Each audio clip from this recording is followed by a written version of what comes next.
Welcome to Thrifty Garage. In today's video I'll be helping James install a Rainbird ESP-TM2 controller at his home. Alright, just here with Carson from Thrifty Garage. I just got this Rainbird ESP controller and he's going to help me put it together and get all my valves wired up. So let's do this.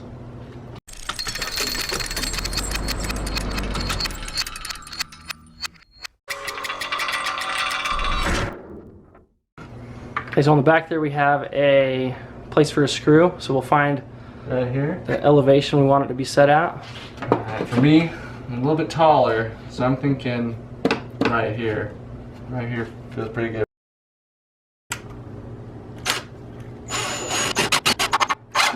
Leave it out a little bit like that. Yeah, give it a test fit, and then if you can go in further, you just want it snug. Looks pretty snug. Yep. Let's play a game now. Let's see how many times I can distract James from uncoiling the power cord. Then we can open the box, and there should be another place for another screw. Let's see whereabouts here. So if you pull off that Rainbird panel, there's two thumb clips on the bottom half. Okay. Looks like there's one that's kind of pre-drilled. Yep, that's perfect. Use that. Maybe we'll drill both.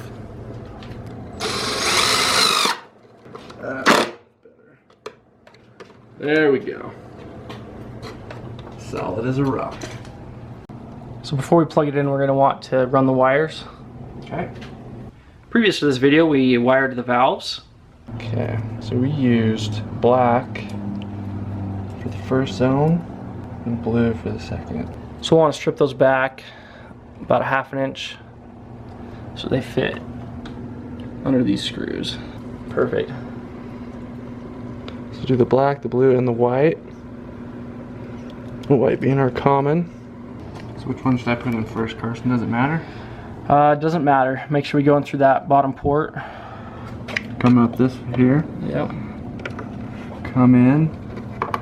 And then Common is for the white wire. The M is for master valve, which we do not have. And then 1 would be for the first zone. So these just have a little plate underneath them that will hold the wire down, so you just need to loosen it a few turns, and then you should be good to throw that wire in. we'll go ahead, we'll skip the master because we don't have master valve. We have valves 1 and 2. These extra wires here, where would be a good place to? Just tuck them back behind or to the side there. You can cut off that excess insulation and get rid of that. So now we've got the valves wired up and we've got the wires ran to the controller, and now we're ready to plug in the controller. That'll be about perfect. Can run into there. If you're looking for a more in-depth programming video, you can check out my other video. But for today's video, we're going to skip ahead and summarize what we've set up for the controller and move forward with the installation process. So we can run through it, date and time, correct. Got it coming on at 4 a.m. 15 minutes for my spray zone, and then 40 minutes for my rotors. Every day of the week except for Sunday. We bypassed the sensor. We haven't touched the seasonal adjust. We'll just leave that as is. So I think that should be good to go. Now would be a good time to test our zones. So manual all zones, so you can select how many minutes. Usually 2 minutes is a pretty good amount, and then that will just run the 2 zones we've wired up. So go ahead. Starting that up, it just gives you a little indicator here just to hold the right arrow.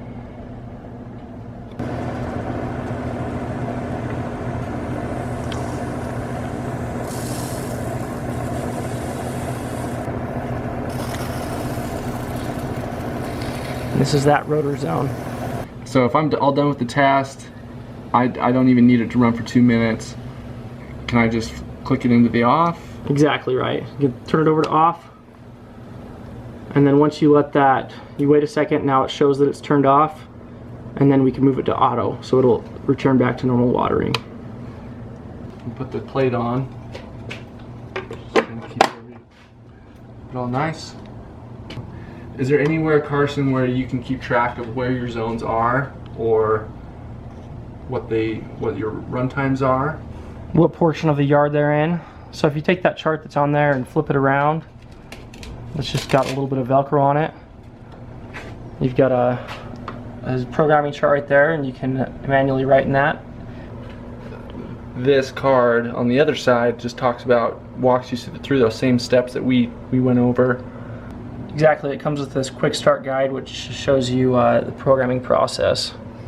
It just Velcros right in here, so oh, that's perfect. That'll be awesome. I like that you just go through each step.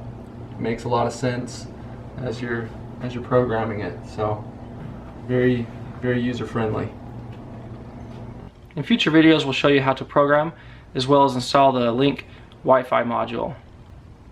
Thanks for watching this Thrifty Garage video. Please like, comment, and subscribe.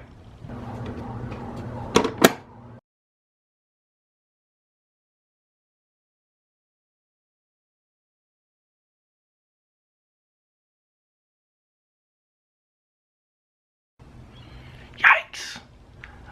I need a haircut.